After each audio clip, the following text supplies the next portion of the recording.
Hello and welcome back to the 10th episode of the Miramichi Historical Linkages podcast. I know that because I just finished watching episode number 9. Maybe you did too. So that's it. Whether you've been waiting a week or whether you've just been waiting a few minutes, we welcome you once again. And once again, I am Sean McCarthy, joined here today by Sarah Ward, Tasha Smith, Alison Paradis, and our special guest, Alison's mother, Rachel Bernard. Rachel, welcome. Hi, thank you. Hi, Allie's mom. Hi, Allie. So, Rachel, we're I guess you're familiar, obviously, with some of the work that we've been doing, and we know that you've done a fair bit of research yourself into this area's past, and also have worked presenting that history and interpreting it to different people from outside and from inside the community. So we'd really like to kind of talk to you a little bit about that today. Excellent. I'm looking forward to it. So maybe, as they say, it's always best to kind of begin at the beginning. So where did this kind of research spring from, and how did you get started? Actually, this came from a project with Friends of Beaubears, where the Interpretive Center is in the Nelson area. And I was approached by the executive director at the time because the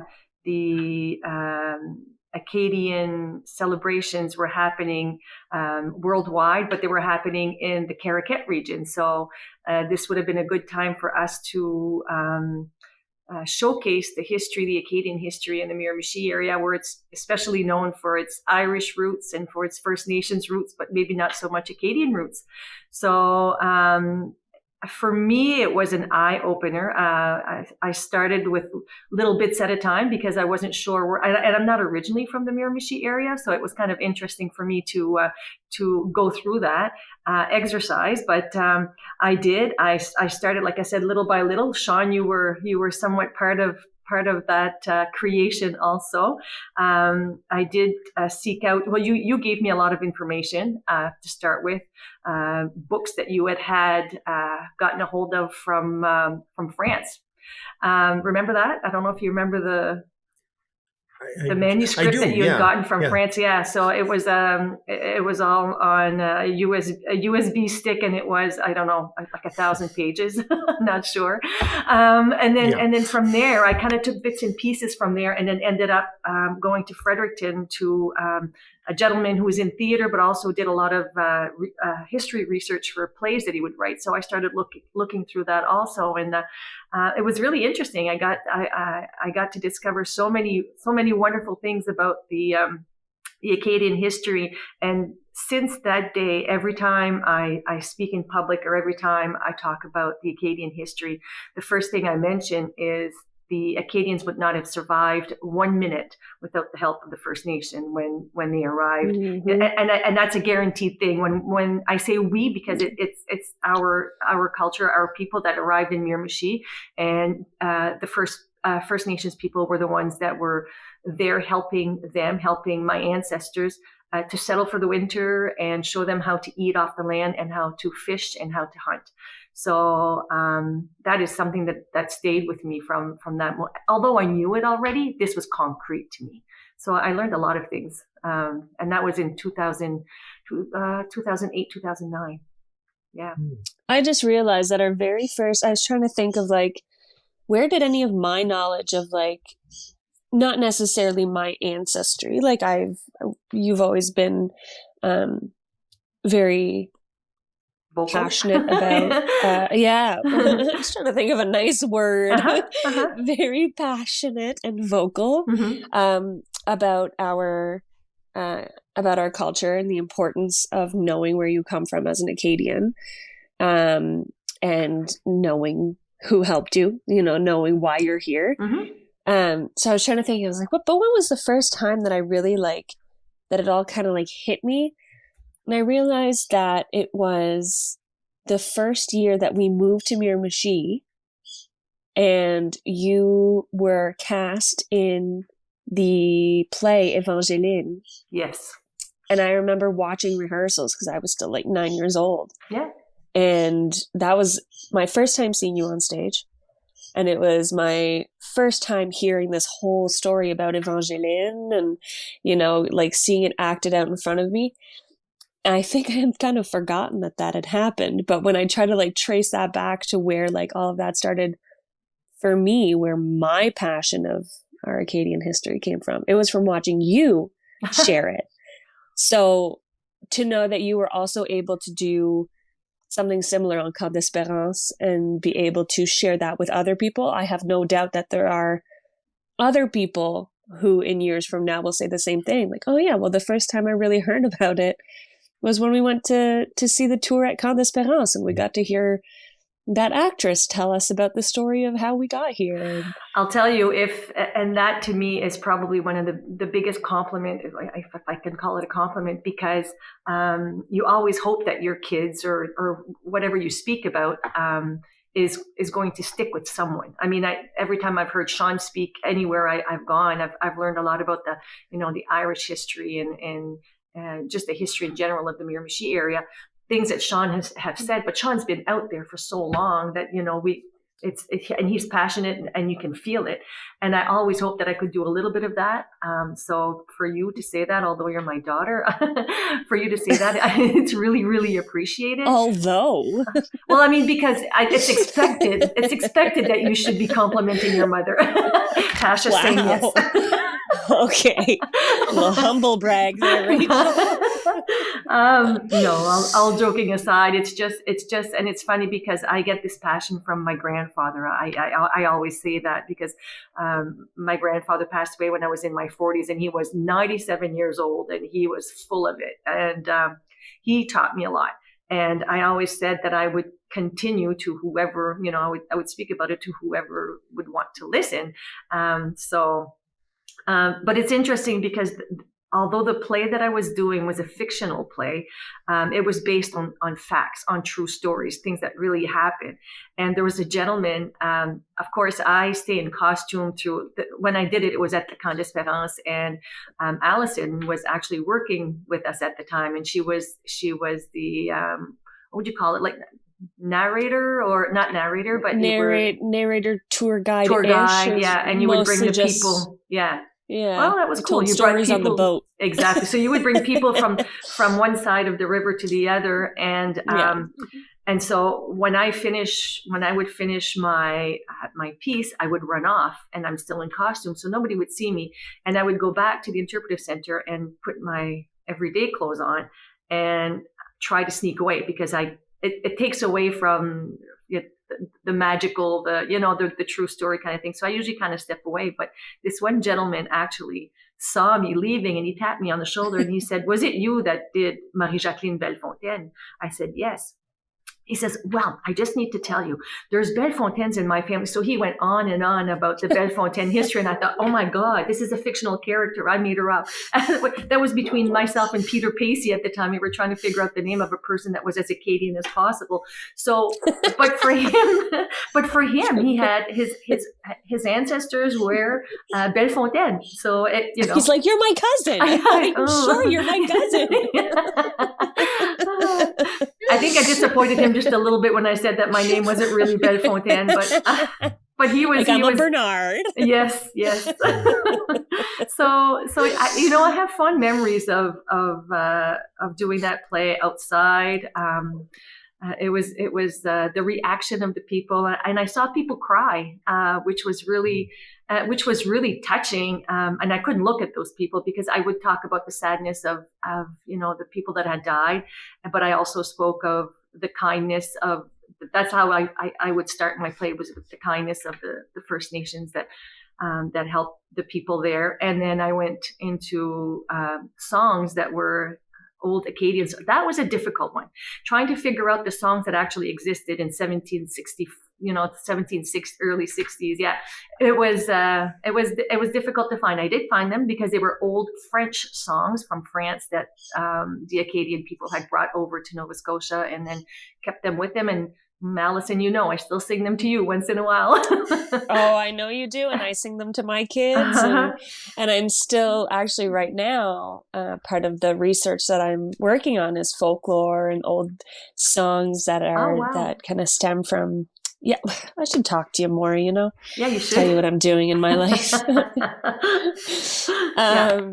But yeah, that's a big part of what I'm doing on my side of things. But folklore is a big thing that we've all kind of been researching lately. And I know that a lot of it, I do, like, if I'm looking for kind of that starting point, I do very often think of what did my mother sing to me?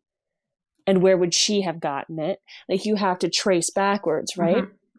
So thanks for singing me Acadian lullabies. And I do it to my kids too. So hopefully one day they'll be passionate about Acadian history and they can keep sharing all of that knowledge. And they were very simple songs when you think of when you think back stories. Of those songs. Yeah, they're just stories. Yep. And some of them, I mean, I remember, le voyageur, le coureur des bois. And I think, Sean, you know that term also, is there were songs about the coureur des bois. Nobody knew really what a coureur des bois was. It was actually someone who was kind of bartering. He would go from one village to another. Sometimes he was crooked and sometimes he wasn't. You had the good entrepreneurs and then the bad ones, but coureur des bois is what they were called. They would go from, and so there are a lot of songs about that too, which is very old. Yeah. So yeah, no, I have so many fond memories, and I did go 1 year to Bonaventure in the Quebec, on the Quebec side. So I'm originally from Dalhousie, and Dalhousie is on the north shore of the province, and the Acadian presence there is not, I shouldn't say not as strong. I mean, Acadians are there for sure, but we're next to the Quebec border. So for us to learn about our Acadian history, it's a little easier as you go down the province because you get closer and closer to the Nova Scotia border where the Acadians originally settled. So a lot of them, when they were able to flee Grand Pré, a lot of them ended up in Memramcook and Shediac and along the water everywhere and up to Miramichi. And from Miramichi is where they kind of dispersed a little bit. Some of them went back down south, some went up north. So I'm from one of those families that was up north. And so I did get a chance to go to Bonaventure, and there are many Acadian families there that settled. And I was able to tell the story of Marie-Jacqueline Bellefontaine in a more fun environment. But I also talked about the rich history of Acadians in the Miramichi area. And I always like saying that because, like I said, people expect to hear more because, when you arrive in the Miramichi area, what do you see is the big tank with the Irish, Canada's Irish capital. So, and they leave it at that. So they think that Miramichi is known for that, which they are, but there's so much more history than the Irish. That just bonuses left and right. When there are four cultures here that are the first cultures that were in Miramichi, and that's the First Nation and Acadians and Irish and Scottish. So we're one of the lucky cities. And yeah, I mean, and I think, Rachel, a lot of the work that you were doing, what I mean, I think was again, speaking as somebody who was at Beaubears Island, before, during, and after, that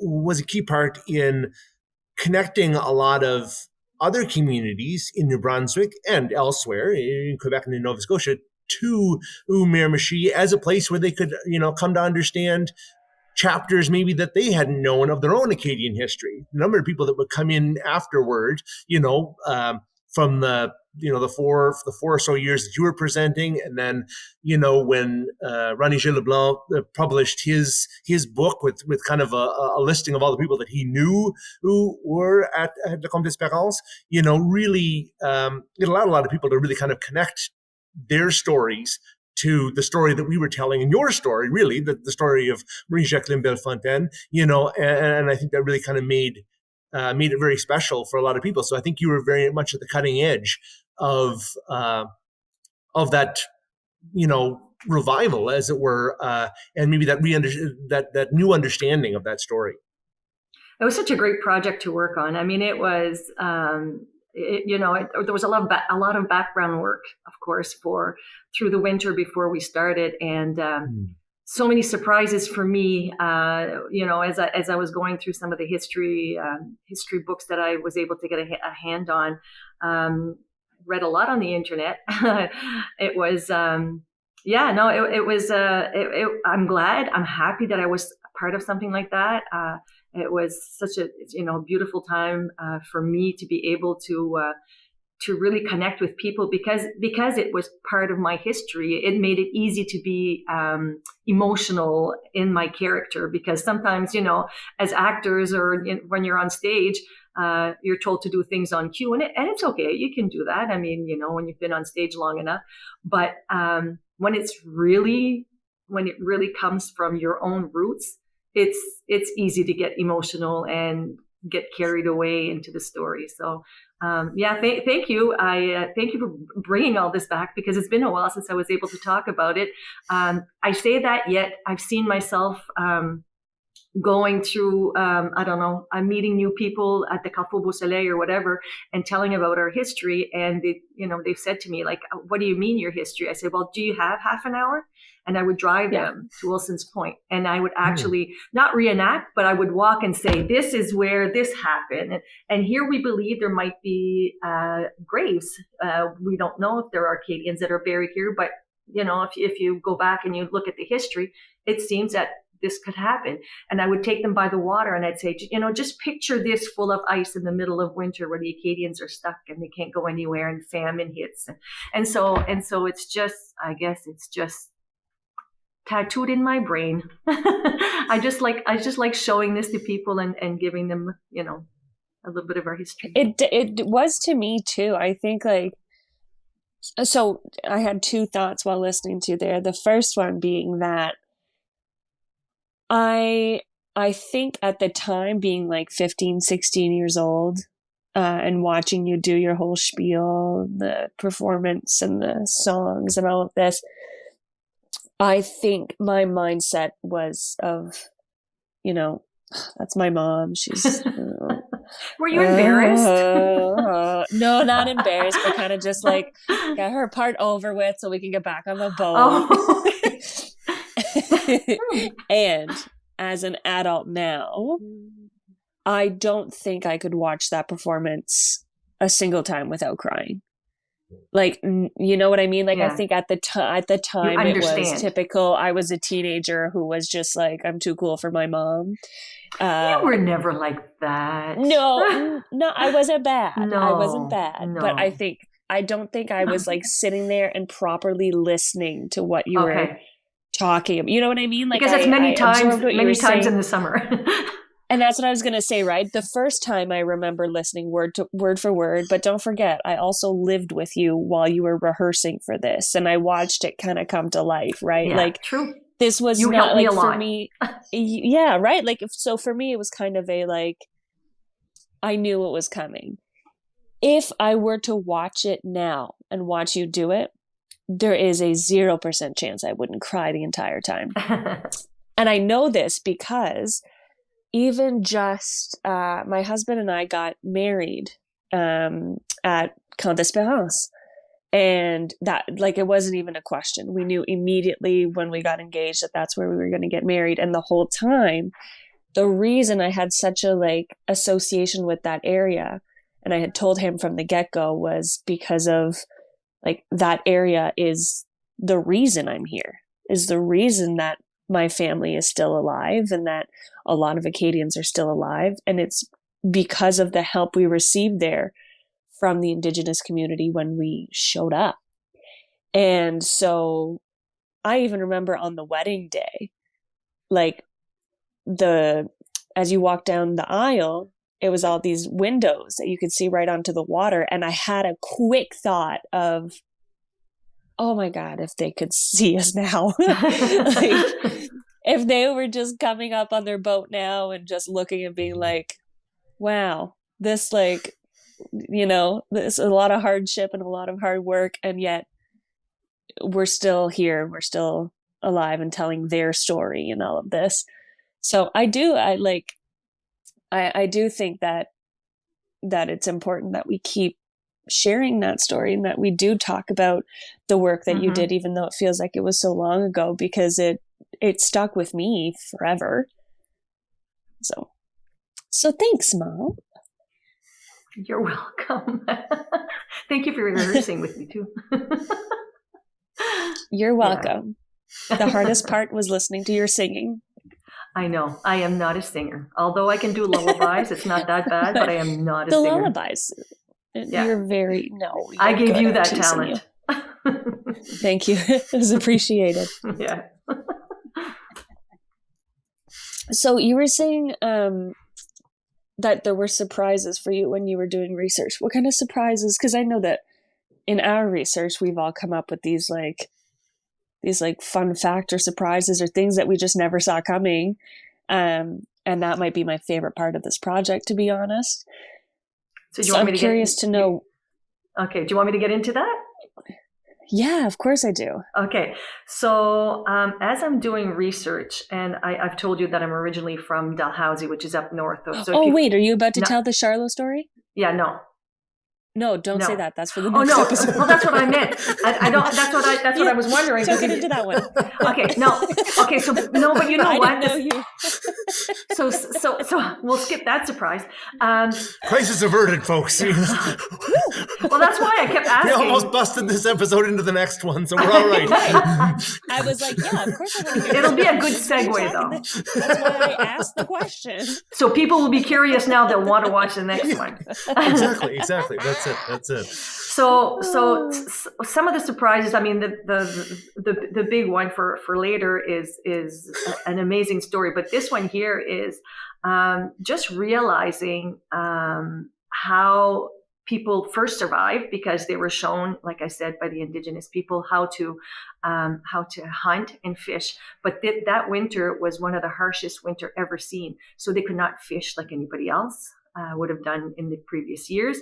And the hunting became scarce also, because they were kind of like hidden on like an island type, if you want, where they really couldn't go anywhere, or they were afraid to go anywhere. So, I mean, just to think, we live in a technology era where you can Google or YouTube, whatever. And some of the men actually ended up making a raft out of, I don't know what, pieces of wood and bits of this and that, and decided to go to Niguac. Well, you and I today, if we go to Niguac, it's a 20-minute drive with the Tim Horton cup in your hand. And but at the time, they were gone for, I think it was, 5-6 weeks. And only, a third of them came back because they couldn't make it to Niguac. The rest of it had died. And so, it's just little thing. It surprises me, but it doesn't surprise me. I mean, the conditions were harsh. What they had to work with wasn't very much. They were left there on the captain of the boat had said, we'll be back with reinforcement to come and get you. And that didn't happen. And I just what went in their minds? Like, how do you sit there and wait every day? And my character, when people arrive, my character is working on their fire, and the fire, which represents so much, the fire was actually there as a beacon so that the boat would see where the Acadians were. So these people said, had the fire going all the time. So it's just like so many little things that put these people in survival mode that maybe shouldn't surprise me, but did surprise me. And it just kind of brings you back and makes you appreciate and be grateful and thankful for being here and for everything that's around us right now. Yeah. I do think that if we were to have like a movie made of everything the Acadians went through, and that it was like a big time movie, people would not believe it was a true story, because I think there was so much resiliency that it just sounds fictional, because it's just I have to tell you one little story that that I thought was hilarious. And it was not something I could use in my play because it was not a regional thing. But I always say the Acadians were pretty cool because they were one of the first people to dress in drag. Because back... Because what happened was when the British took over the Grand Pré region, they put the men in boats. And the women were allowed to go visit and bring food because they didn't have any food. So the women would bring the basket and put women's clothing under the food. And so they would go in, bring their husbands, the food, the men would dress up as women, and they'd all walk out together. So I like telling that story. So they were the first to dress in drags. I mean, I don't think they were the first. I can't say we take credit for that. We all know it's not written in history anywhere. Dressed in drag. No, that is not factual. Everybody, don't take that as true. Let's just take that claim to fame. Come on. Yeah, right. But that is, to me, that's always been impressive too, because it's like, it was that the way of thinking of like, well, we have to survive. Mm-hmm. Yeah, we have to survive. We have to find a way to stay with our wives and kids so that we can, be there with them, help all of us survive together and protect each other. Whatever it takes. And whatever it takes. Yeah. It's like, that was such a risk. It was such a risk. Had they gotten found out, they would have gotten killed immediately. Yes. Yeah. But that was the mindset of like, no, I need to stay with my family. And again, those are some of the people that are the reason we're here, because they were able to continue that lineage. They were able to continue their family line elsewhere after the deportation. That's right. So anyway, I'm constantly impressed by what Acadians have gone through. We've got quiet because it's the end of the episode, so we wait for Sean to say the goodbye words. Okay. Well, with that in mind, then, that's doesn't get any more plain than that in terms of a cue. So that's it. Well, like I say, we've covered a fair bit of ground here. Of course, like I say, we've also laid the groundwork and sowed the seeds for our next episode. And we will return next week to talk a little bit more about Rachel's exciting story and her biggest surprise from her research, which will also lead us into some other conversation that kind of surrounds the province and talks about how we understand some of the places that we live even today. So with all of that, we definitely hope that you will join us. If you have any stories that you would like to share with us, do please reach out. If you would be interested in joining us here on this podcast and sharing your stories, we would certainly welcome you. So with that in mind, our contact information is available if you're watching this on YouTube in the description below. If you're not, and if you're just listening to this, be sure to reach out linkproject@beaubearsisland.ca. So with all of that, we bid you all a fond farewell until next week, when we will see you all once again. Thanks so much.